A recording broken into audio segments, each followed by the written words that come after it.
Hello, everyone. Welcome to the first episode of the Weekly Pessimist for the 2019 football season. The Weekly Pessimist, of course, being Running Out the Clock's focused podcast series focusing on the Mississippi State Bulldogs. A little bit in-depth discussion. I'm joined by the entirety of the TWP, which is not easier to say than the Weekly Pessimist.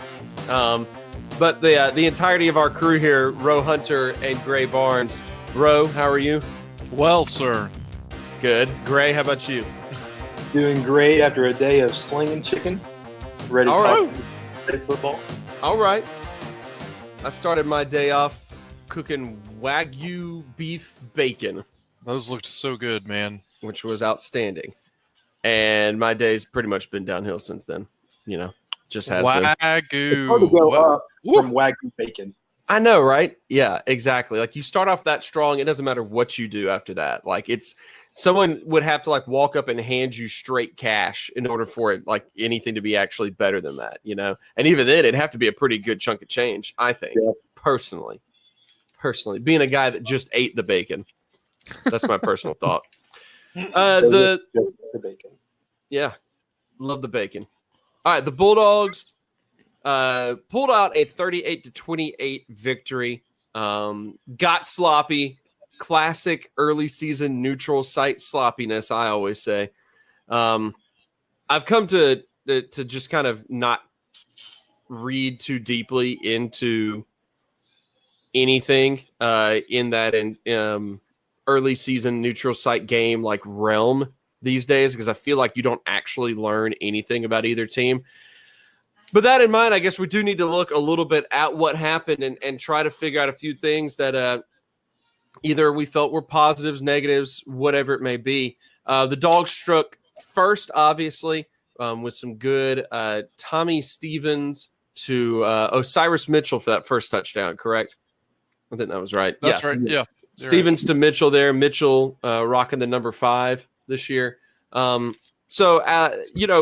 Opening drive, looking good, looking sharp. A lot of people instantly going, oh, well, Tommy Stevens looks pretty good. It was our first real look at Tommy Stevens. Gray, I mean, what was your thoughts on Stevens' performance as the new untested quarterback for the Dogs? Well, one thing's for sure. I mean, he has at least earned the respect of the team in his short time that he's been there. I mean, he had a fumble pretty early in the game, a sack fumble from the blind side. Can't really do much about that. No. And some raging Cajuns kind of got up in his face, and I believe it was Tommy Champion and Osiris. There's Osiris. Yeah, Osiris kind of backed him up and got in some guy's face and pushed him off of him. So that was pretty cool to see. That was also cool to see because Tommy Stevens, I think, is a robot. Like, he does not seem to have a very strong personality. Like, you would have seen, if that had happened to Prescott or Fitzgerald, like, both of them would have gotten 15-yard penalties instantly. Like, they just would have done it, fiery guys. Tommy was just completely unfazed by it. Like, he fumbled, lost it, kind of got up and was just like, oh, well, I guess I go to the sideline. Some dude gets in his face. He, like, turned and looked at him like, okay, and walked off. It was such a weird – it was so weird. I mean, that's kind of like what his whole game was today. Like, there was nothing overly spectacular when he had time in the pocket. He made good decisions. He was pretty accurate for the most part. Missed a couple of deep balls, but those are pretty low percentage plays anyway. But right. He was solid. When things kind of broke down a little bit, I feel like we've gotten so used to, the Prescotts and the Fitzgeralds, guys that can kind of turn something out of nothing. Right. There were a couple of times when he really should have had a better play, kind of when the pocket collapsed. But I think there was one where Nick Gibson dropped the first down ball and stuff like that. Yes. But I thought he did a pretty solid job for the most part. 20 for 30. That's definitely over 60% passing and 2 touchdowns. Yeah. So I think he did a good job, and we'll see next week. Southern has a more of a stout defense than I'm sure Louisiana does. But I thought he did a good job. Yeah, I mean, he's the first quarterback in a while now that we just have not known anything about when the season starts. Like Prescott split time with Tyler Russell. Fitzgerald saw a little bit of PT as a backup, but at least had a spring game as well, in which we all saw why Fitzgerald was getting the starting spot over like Elijah That guy. Staley, right? Oh, yeah, Staley. Yeah. Thank you, Goodness. Greg. Yeah, that was when, like, our quarterback room was like completely filled with guys who we didn't know who was going to be the starter. Right, That was a weird exactly. time in history. Very weird, and we've almost replicated it this year. With Stevens, Keaton, who we'll talk more about in a bit. Maiden, Schrader. It's just like it's interesting to be at Mississippi State and have a good-looking quarterback stock. In general, it's an odd thing, but anyway. So for Stevens to be the first guy that we've had in a couple of recruiting cycles and a couple of quarterbacking cycles that we just haven't seen anything of before he became the starter. Yeah, I mean that's a good debut. It's nothing like groundbreaking. I mean, only 37 yards on the ground and only 236 yards through the air. So like that's good. That's like where 20 for 30 and 236 through the air is kind of what you want a quarterback to be in a modern college offense, I feel like. And he was about 4 feet away from being close to 280 in 3 touchdowns. Yeah, that too. So there's that. So yeah, I mean, not bad at all. That's kind of my general assessment of this game in general, is that it was fine.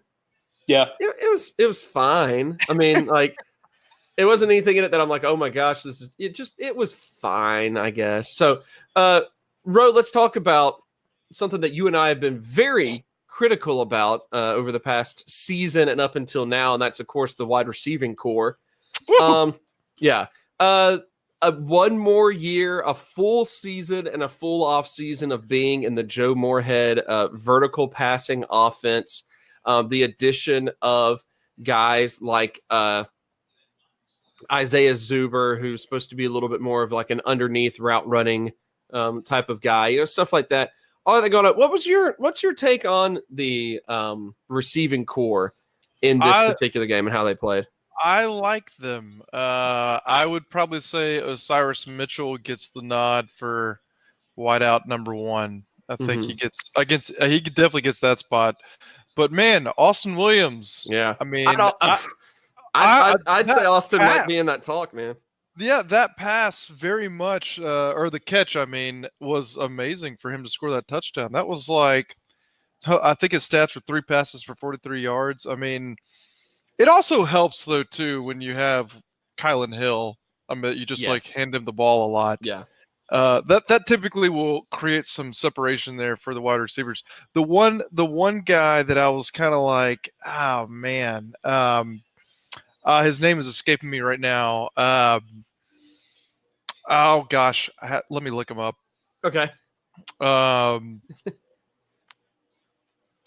Give us some context clues. We can help you out. Yeah, I'm trying to think of. I don't want to get his name wrong, so that's why I'm kind of going like. He's the featured wide receiver. He was a JUCO transfer. Oh, Guidry. Stephen Guidry. Yeah, Lee. I don't know why I couldn't think of that. Guidry. He kind of. I just didn't see a lot from him yesterday. I know he had like 43 yards or something, but it just wasn't all that impressive from him. But those two stood out to me. Didn't see enough of Isaiah either to be using that slot. I think too. Just the game plan is also kind of given what the defense or taking what the defense was given. Mm-hmm. So like I didn't see anything in there that was super like overly impressive or underly impressive. Like it was a sloppy game all the way around, but for the most part, the wide receivers looked like they can catch the ball. Yeah, they weren't dropping stuff. They just weren't dropping stuff, man. Yeah, I mean that's huge. Yeah, the fact that they were actually catching, I think Guidry might have had like one drop or something that was kind of reminiscent of Guidry of last season. But, I think it was about halfway through last year when I looked up where Osiris Mitchell had really come from and realized that he was like a very raw recruit that had gotten looks from nobody other than Mississippi State. So he's basically still like learning the position essentially, and so you could see improvements there. But yeah, Austin Williams, I love seeing him get more playing time. Probably, I think the best hands on the team. If a ball's near him, he's just going to catch it. And he demonstrated that with especially that touchdown pass and everything. But yeah, it was good to see. I mean, I'm looking at it and 1, 2, 3, 4, 5, 6, 7, 8, 9 different players registered receptions. Yeah, that's nice. So spreading the ball good. around. 4 players had Dante Jones and Isaiah Zuber only had 1 reception for 14 yards apiece, but Williams and Mitchell also averaged over 14 yards of reception. So 4 different players with 14 yards per reception, showing that we're passing the ball down the field a little bit more. Another year in the offense, not bad. And not only that, I think also you pointed out how good Kylan Hill, if that dude keeps doing that all year long, then consider all your wide receivers to be top-notch NFL talent next year. Yeah, I mean, you're talking about he notched the 3rd most yardage in all of NCAA on this opening weekend. He's looking more motivated than before, and Moorhead seems to be more focused on running to set up the pass. Yeah, at least in this game he was, which helps out Kylan a whole lot. I mean, 27 carries. That's a lot of carries. That's a lot. That's a lot of carries to get and to average 7.3 yards per carry. Yeah, that's the thing about it is that, I mean, most of those yards were all due to Kylan Hill. I mean, offensive line, they had a decent game, but he was just running angry through people. So that would have been a great game against Auburn or just about anybody. He was just really impressive all around. Yeah, fully agreed. Gray, do you remember who would have been the last back that we had that was like an every down back? I can't really remember who would have really fit that mold. I felt like we've had guys like Ladarius Perkins who were a little bit like they were like good screening and receiving backs, and like Josh Robinson was like a downhill runner, but maybe not necessarily. Maybe he was the last time we had an every down back. I don't know. I can't think of one. Can you? I wanted to say, of course, the first thing came to my head was Anthony Dixon, but even then, we can't forget about the great Christian Dupree, who was All-American third down back. Probably have to go back to Jarius Norwood. Yeah, I was going to say it might be Jarius. I mean, I'd say probably Anthony Dixon might be the closest, but you're absolutely right. Christian Dupree, that for that one particular season where it was like, what is it, 3rd and 15? It's a Christian Dupree draw, and it's 25 yards. What do you know? Oh, my gosh. So that's exciting to see that. I think that's really exciting. And again, as you mentioned, the offensive line did fine as well. They did fine. It was fine. It was a fine. Everything was fine. It was a great affair. Yeah, it just was fine. Well, I wouldn't even say great. It just was fine. But of course, you do have the fact that the defense themselves, you had a lot of sloppiness. Early season sloppiness. The defense was sloppy. Special teams was sloppy. A lot of sloppiness in general there. Greg, can you think of anything that stands out as to what in the world was going on with the defense that made them, I don't know, first just give up 28 points, especially as much in the second half as they did. 14 points in the fourth quarter and all of that. I mean, anything stand out to you?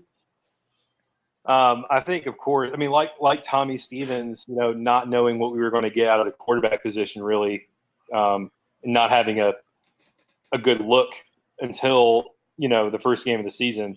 Same Mhm. thing with that defensive line. It was Right. just like, man, we're going to have to kind of change our mindset as opposed to last season.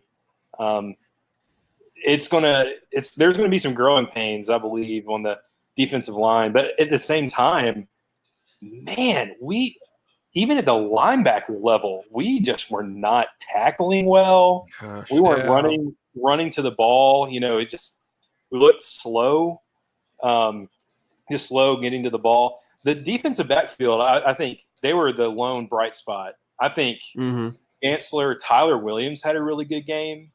We're going to have to be seeing a lot of him this season, Yeah. just depth-wise. But I thought they had a really good game.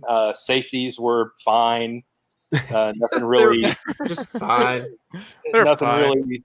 really there. But I think for the coaching staff too, they didn't really know what they were going to get game one out of the front seven. I think, Right.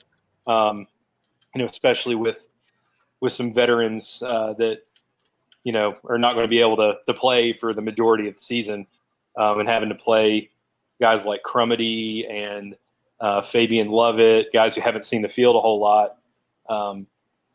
They're just going to have to grow up really quick if it's going to be a pretty good season. So I'm almost positive that Crumedy is the noise that Bowser makes in Mario Kart 64 when he gets like hit with a shell or something like that. Yeah. And he just yells Crumedy. So I'm pretty sure that's it.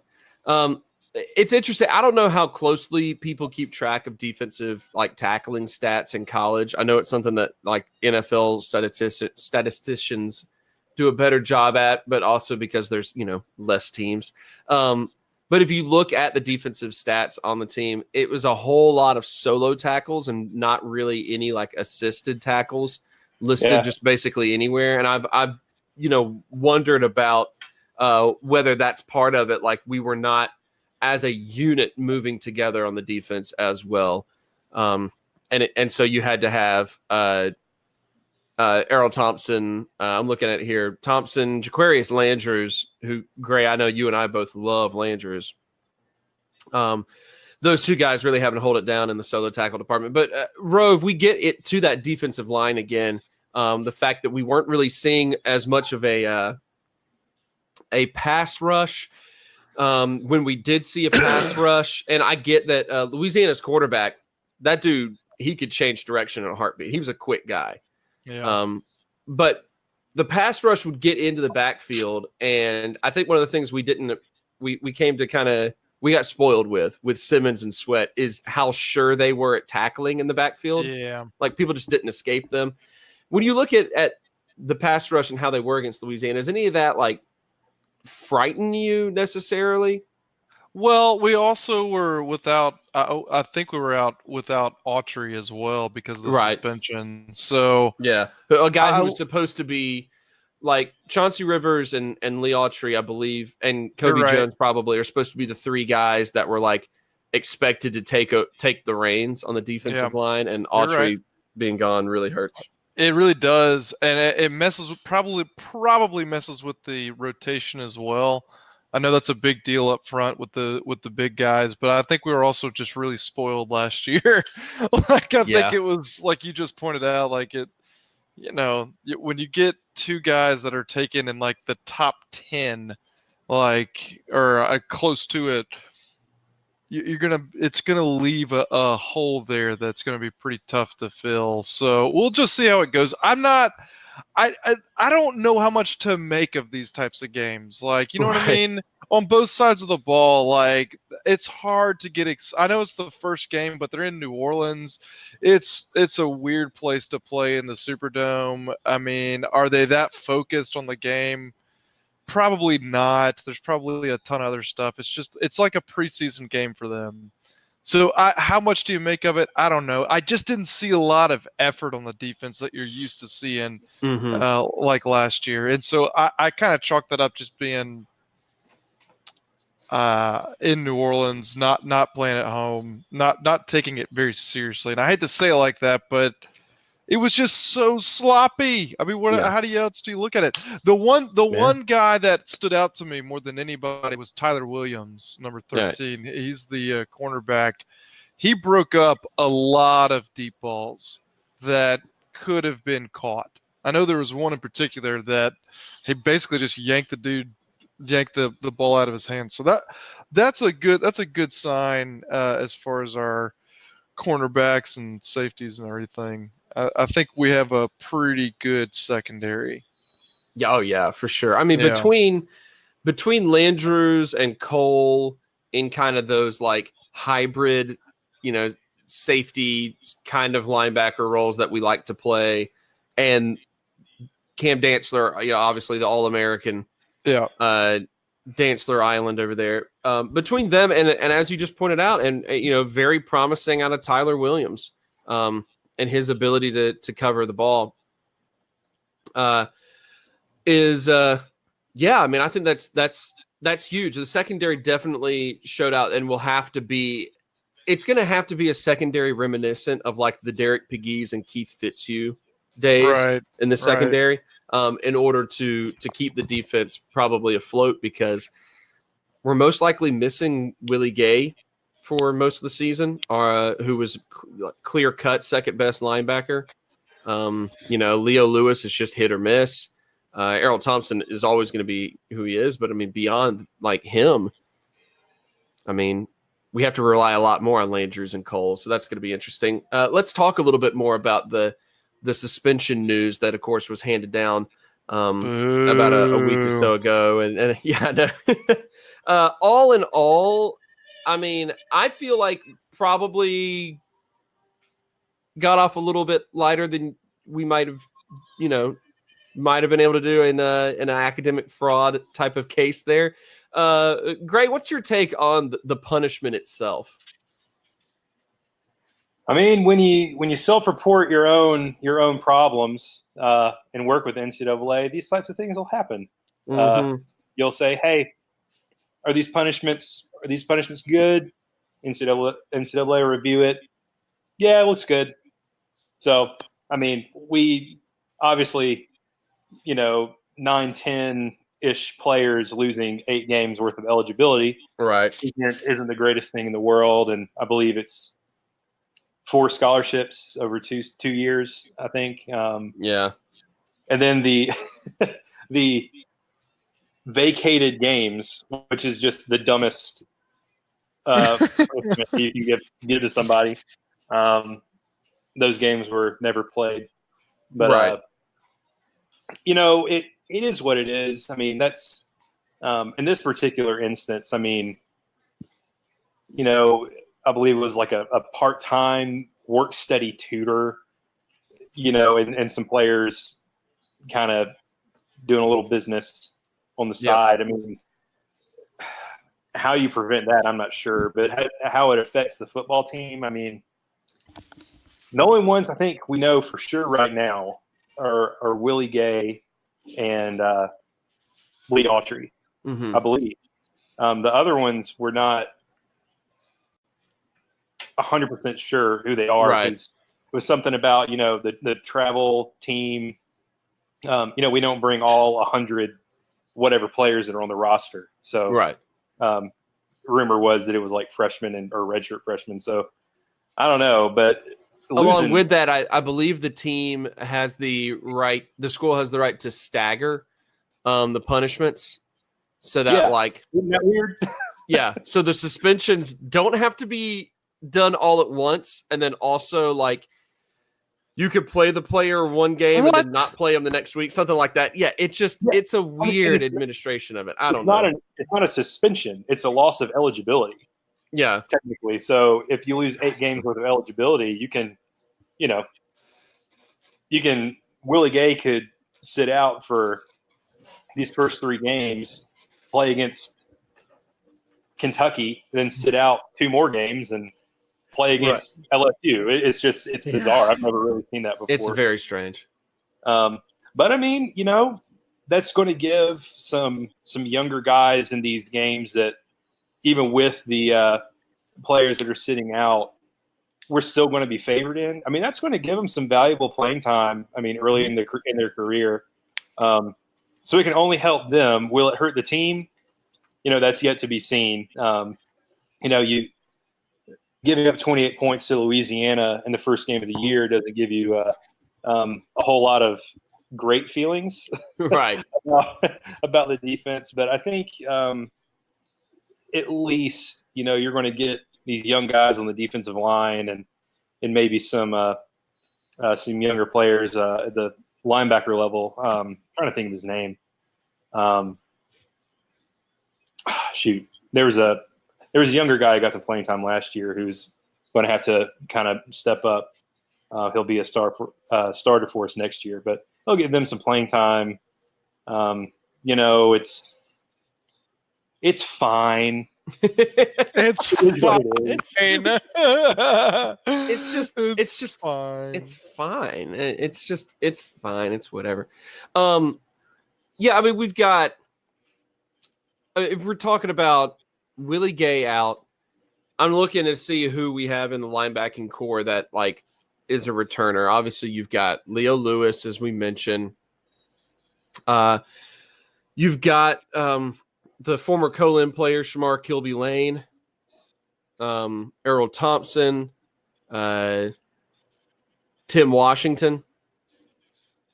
That's really RJ Jennings. Those are the only players that have any sort of actual upperclassmen. So many of these linebackers, Jet Johnson, redshirt freshman, Aaron Brule, redshirt freshman. That's what I didn't think of. Aaron Brule. Yeah. Nathaniel Watson, redshirt freshman. So so much of the linebacking depth are younger guys, redshirt freshmen. There you go. Little Rick Stansbury. Rick Stansbury. Little Rick Stansbury. But as mentioned, also guys Jaden Crumity getting playing time, stuff like that. The guys that we do know that are out for however long it actually is, whatever it actually is, include those rising key players like Willie Gay, Lee Autry. The lack of depth at linebacker and on the defensive line, or rather the lack of experienced depth. How much of an impact do you think that's going to have on the team if those are guys that are out for a particular amount of time, knowing that we do still have guys like Errol Thompson, Cam Dantzler, the safeties, all of that. Ro, I mean, what kind of impact do you think it has now that we have, kind of the opposite defense as last year? The opposite. We've gone the wrong way. The other way. Yeah. Well, it depends on when they're suspended, though, in which games. Yeah. I mean, that's just how situational college football is now. I mean, each game is different. So, I mean, yeah, would you like to have them every game? Of course. But it also depends.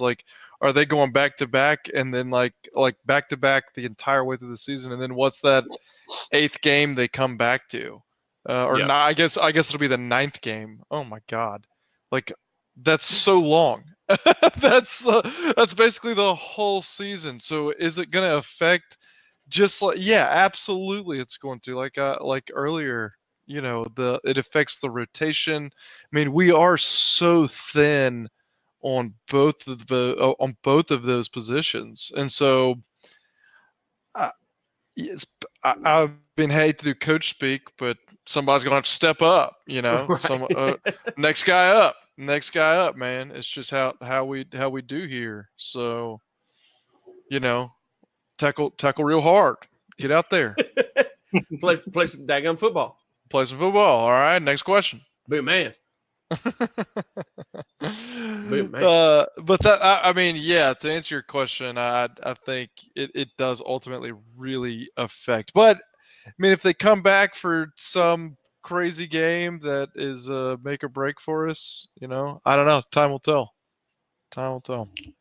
It's just going to be weird. This is going to be an odd season. Do you think it affects the team? We had mentioned, I think when we talked about it, we felt like this season was going to be probably about the same record-wise, but the team would be more comfortable under Moorhead and all of that. Do you think that's going to impact that all this stuff is going to impact that turnout?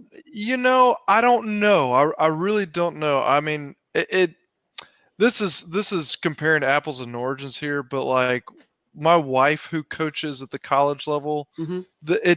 I know that it's hard to compare a volleyball team to a football team or whatever. I was going to say, isn't your collegiate. wife? Yeah, isn't your wife the offensive coordinator that Yeah. Jay Hobson hired at Southern Miss? Absolutely. After Art Briles fell through. Absolutely. She's a replacement for Art Briles, much less Right. controversial. Yeah. Anyways, no. Just the way teams bounce back from adversity, it just depends from year to year. Like one year they've had a team where they're really, determined and they win a lot of games or whatever and very resilient. And then the next year it's like same set of girls, but they simply can't get it together. I don't know in terms of if they're going to feel more comfortable with Joe Moorhead. They're probably going to respect him. I mean, like, dude has to suspend these guys, and apparently some of these other suspensions in there were not for whatever it is that's going on with the academic side of it. Right. So, dude is not afraid to kind of sit there and tell you you're missing time. I mean, these are some key players too that are really going to affect our football team in the very near future. We'll get a better test this weekend against Southern Miss. I think maybe this time next week when we record again, we'll know a little bit better. We'll see how actually pessimistic we are. Because right now I'm not like hopeful, but I'm also not like saddened. So I'm really in between there. You know what this season kind of feels like to me? I know this is a football podcast, but this team and this season kind of feels like the modern day college basketball team, where you've got, take like a Kentucky. I mean, they're always going to be recruiting, the blue chips and everything, but more than half recruiting, the paying, whatever you want to call it. Yeah, whatever you want to call it. So season to season, same coach, different squad. Like you don't really know what to get out of them. I feel like this game is like a, you're coming off of a Sweet 16 run, and then the first game of the season you beat, Northwestern State by 8 points or something. It's like, what do we take away from that? Right. That's just kind of how I feel about it. Like, we didn't really learn a whole lot this first game. No. A lot of the things that we felt like were going to be kind of questionable ended up being questionable. A lot of our unknowns were still fine. We'll say it again. They were fine. They're fine. It was just fine. This is just a fine podcast about a fine college football team. It was a fine opening performance. It was all fine. Yeah, it's just, I don't think we're really going to know a whole lot about this team until maybe 3 or 4 games down the road. Right. Yeah, we'll just have to see. Yeah, and that's why I bring up the whole like neutral site to open the season stuff. I feel like those games, like, you legitimately cannot tell anything about a team in that regard. Look at Auburn of last year. They pulled off an upset over Washington, and it's like, oh man, like Washington's supposed to be, a 10-win team and like win their division of the Pac-12, so on and so forth. Maybe Auburn was mediocre. You couldn't tell. I don't think you could tell much about anything out of a neutral site game. Hot take, I think they're going to see the same thing out of Auburn this year. Yeah. After that first game. Yeah. That did not look good at all. Yeah. No, I mean, Auburn and Mississippi State could be the same teams that they were last year. Just some of the names are changed, like Tommy Stevens instead of Nick Fitzgerald, Earl Thompson, Cam Dantzler instead of Montez Sweat, Jeffrey Simmons. Like, that's about it. It's like, I don't know. It's just going to be probably just fine. Yep. It's going to be a fine year. It's probably just going to be fine. It's going to be a fine affair. Yeah. It's just going to go by. Yep. And it's all going to be fine. Yep. All right, let's talk about a couple things here at kind of the end of the episode. Let's talk a little bit more about, in particular, of course, home opener this weekend against the Southern Miss Golden Eagles.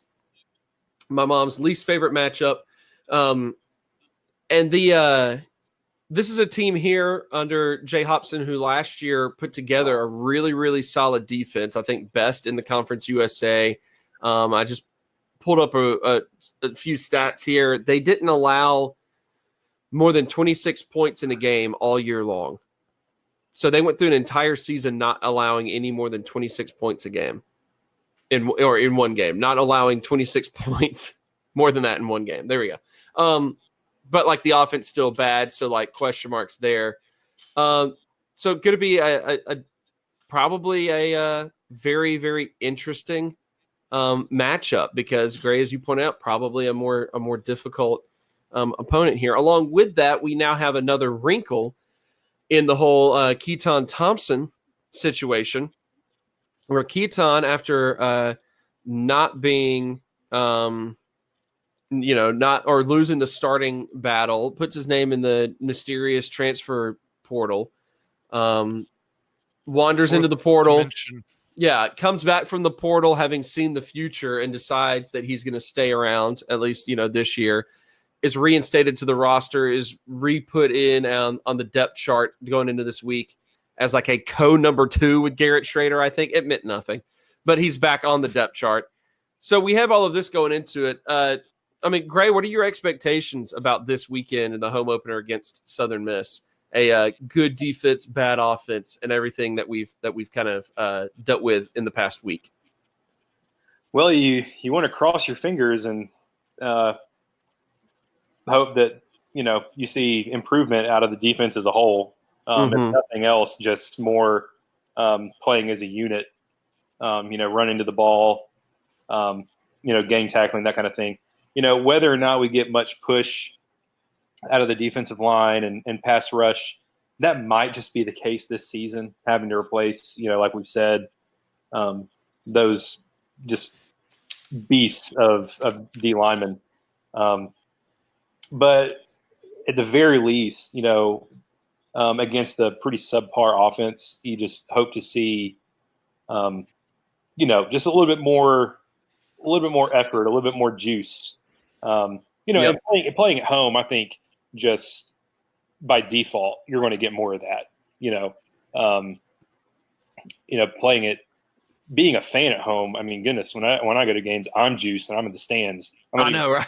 It's such a good environment. You can't help but feel more energized and focused and that kind of thing. So, at the very least, you just hope to see the defense playing as a unit more, and also, a little bit more refinement out of the offense. I mean, we complained last year. We were very pessimistic about Kylan Hill not getting enough carries. Right. I don't want to see him getting 27 carries. That is an awful lot of carries and a lot of, risk that may not be necessary, for his future and for the season as a whole, down the road, like the last 4 games of the year. You don't want to see him at 250 carries. And Nick Gibson, he's good, as a backup. And then beyond that, I don't think Kareem Walker is going to make it. I think it's pretty obvious at this point that Lee Witherspoon is probably going to be that third string guy. So depth is a bit of an issue. Not really sure why we didn't see more Nick Gibson. We had, I think, 2 carries for, 20-something yards and a touchdown. I mean, it wasn't like he wasn't effective, but, just, split those 27 carries up a little bit more. Like, be around more like 20, 22, you want to see some more refinement out of the passing game. Continue that streak that Stevens had, above 60%. And, we got to turn those turnovers down, just general sloppiness. You want to see things get cleaned up, especially against a non-conference opponent that you're going to be favored by, double digits, you would assume. So, Yeah. And I mean, yeah, I think, Nick Gibson, it's good to see him get playing time because he really hasn't been able to see the field a huge amount. And he was a decent high school recruit, he was not like a nobody. He was not a Lee Witherspoon who showed up out of nowhere, and kind of wowed some people. I think Witherspoon has to take a red shirt year this year because he's so small. Yeah. And we'll see what the team actually does with him, especially in light of, as you mentioned, the whole Kareem Walker thing. So yeah, I mean, yeah, it's good to see Nick Gibson on the field. Surely he sees more playing time as the season goes on, and he's more comfortable in that spell back thing. But also, I mean, like when Kylan's averaging 7 yards a carry, you kind of ride the hot hand. And I think that's all. I think that's all it was. Is Moorhead remembered the criticism from last year on some of the areas, such as not forcing too many deep balls that we didn't have any business trying to do, and not running the ball enough. And he was like, "Okay, all right, fine, here we go." Yeah, I'm going to stick to it. To the point in which Kylan might die of exhaustion at the end of the game. So, Ro, what are you expected to see this weekend? Overall, less sloppiness. I mean, like, other than that, I would not mind to see. I would like to see a little more passes to Kylan Hill, just like Saquon Barkley was used at Penn State or whatever. I was hoping to see that last year, but we didn't get a whole lot of the little. You saw a little bit of that little. I think Gray mentioned it earlier about that little floater to Nick Gibson, and he dropped it. Yeah. I immediately texted Joseph and was like, Kylan Hill would have caught that, and it would have been a first down, and the play would have kept going. Wouldn't have to punt or whatever. I mean, like, I vehemently would. I want to see more of that with Kylan. I don't want to see him slugging it out between the tackles, going up, counter up the middle. It's like, God, it's like playing Madden when Adrian Peterson was a 99. It's like counter up the middle. It's so frustrating. So that's honestly, God, that's kind of all I expect. As far as defense, I am a fan of the bend, don't break defense. I think we so lucky last year with our ridiculous talent that we had across the board. Although, man, watching Hard Knocks with Jonathan Abrams, I really, that guy, he's hilarious, but man, does not bode well for our alleged fraud going on here. It's not good. It's not good. Love the guy to death, super hilarious, but whoa, man, he is right out of the country, dude. He is so, and it's funny, but my goodness, that guy makes millions and millions of dollars now, and he feels so young, and I guess he is. But anyways, I like the bend don't break defense. I think I'm a fan of that. I was even a fan of it when old Manny Diaz was doing it back when we were first introduced. He was, man. Get all the way down to that goal line and hold him to a stop. That was his defense or whatever. And I like that. My dad, on the other hand, he likes the all-out blitz from the Jolie Dunn era, where that's all he did. Every play was blitz 8. Blitz 8 guys. Yeah, the Todd Grantham these days. Yes, Todd Grantham defense. That's right. Yeah. That's right. Yeah, and I prefer the bend. So I'm happy with that. I would like to see some more tackles made in the solo department like we have been used to seeing. But other than that, we'll see how the game progresses. I expect to also see just a more improvement with wide receivers and Tommy Stevens. The dude has got a gun. It's good to see that.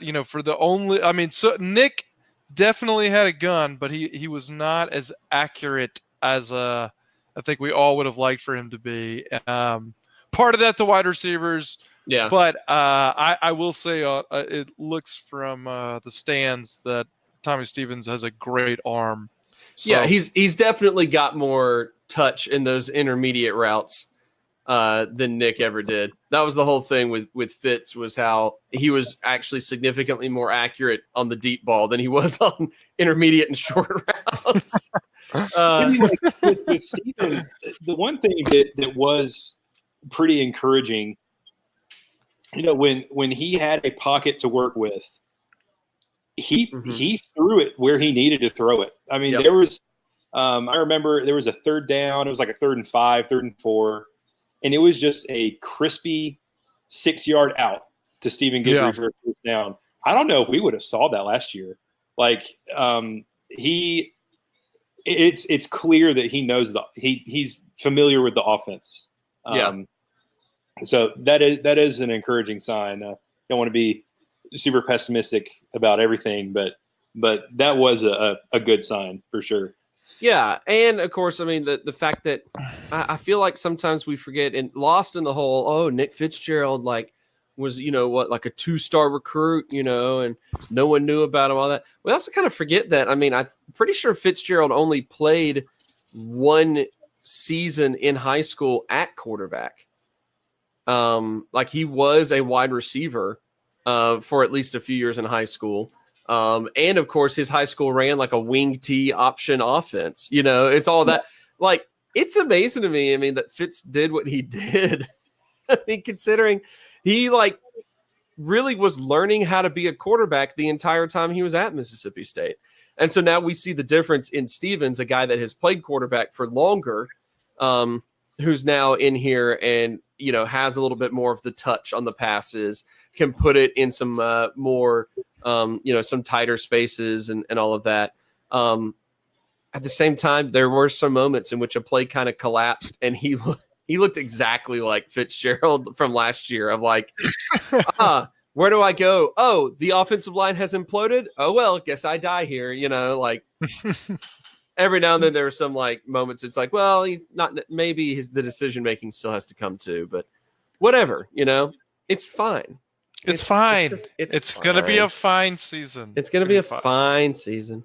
Also, quick side note, I was trying to look up who else was on the roster at running back besides Gibson.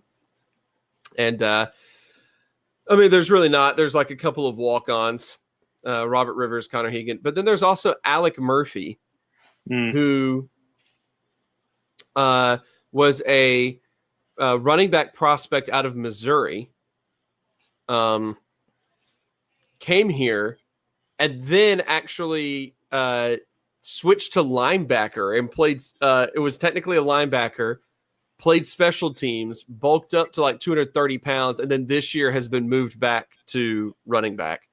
Okay. So if we ever need some grinded out at the end of a game, up the middle yardage, apparently that's our guy. 6 foot, 230 pound Alec Murphy, former linebacker. Love it. Oh, that's just so random. So random. Real quick before we actually get out of here, let's talk about the Keaton situation again. Him coming back onto the roster after exploring his options a bit, testing the free agent waters, if you will. Keaton being back with the team. What's your take on this, Gray? I mean, at the end of the day, it's good for Keaton. I couldn't imagine what my mindset would be like when I've been groomed to be, the starter for, going on 2 years. And then the starts that you have had, you've led your team to a bowl win, and you've, I think, tied the school record with total touchdowns in a game. It's, when he initially, announced, he was entering the transfer portal, you could kind of see the writing on the wall. Garrett Schrader is Moorhead's guy of the future. Yep. That's pretty clear to see. I mean, being number 2 on the depth chart when you've got Jalen Maiden, who's been here for several years too. And Maiden even looked better in the spring game than Keaton did. There's that aspect of it too. It's just, if what all that comes out of this is Keaton is going to stay here, possibly have that, take a red shirt and then explores options after the season is over, when I think, he will actually have more options where to go. Good for Keaton. As far as Mississippi State is concerned, it's Schrader for the future, which is exciting in and of itself. I mean, I know there was a big segment of the fan base when Keaton didn't even win the job that, oh, I can't believe this. He's been our guy. But, at the end of the day, it's about winning football games, and that's what Moorhead's, paid millions of dollars to do. And he has, that's his decision to make. And he's the one who has all of the data and film and information, so yeah. It's a nasty business, that aspect of college football is a nasty business where keyword is business. Yeah, exactly. Keyword business. But I mean, you've got a coach that abandons the team in Dan Mullen, right? It messes up things for his players that he recruited. Keaton Thompson being one of them. Like, Keaton's going to get kind of lost in the shuffle there a little bit. Ro, what are your thoughts on the business side of college football, and this time not the everyone's cheating side of things that we normally talk about? Yeah. Well, I mean, like, Keaton, he's no slouch, man. Yeah. He's Keaton is pretty good at quarterback, and he has been for a very long time, like even in high school. I mean, he was the greatest quarterback that I've ever seen in the one game he played last year. I mean, duh. Yeah. I mean, did you see how well he completed about 37% of his passes? I did. It was incredible. He's a proven winner. He's combined for 3 state championships in football and basketball in high school, and he's like, he has that kind of mentality, I think, and he expects to win. So I am sure that this whole experience with having the gunslinger come in and him losing his job when he's supposed to be the heir apparent, I am sure it's humbling. So to me, it bodes well for his character if he comes back. He puts his name out there, see if anybody's biting. I mean, did you watch Felipe Franks play at Florida this last Thursday or whatever? I mean, like, Dan Mullen would welcome Keaton with open arms, I think. Like, but he's choosing to come back for whatever reason, and not to read in too much of that. I mean, clearly he wants to either earn his job back or stay for his team or whatever's going on. He doesn't just come back. What is he going to come and like implode the team, turn them all against each other like Varsity Blues or something? Like, I don't foresee Gary Irvin did to our basketball program. That's right. Oh man, I hope you are doing okay and just okay, Gary Irvin. Yeah, I hope your life is fine. I hope it's fine. I hope your life is as mediocre as mine. And so I hope all of that for you. I hope you did not do better after college, because you ruined our team, man. He did. You did. He killed the program. He just did. Yeah. But I think it bodes well. I think he is. I mean, dude, he's 2-0 as a starter, and he has 18 career touchdowns. I mean, what more do you want from a guy? Okay, right. What more do you want? What more do you want? Exactly. No, I mean, I like the kid.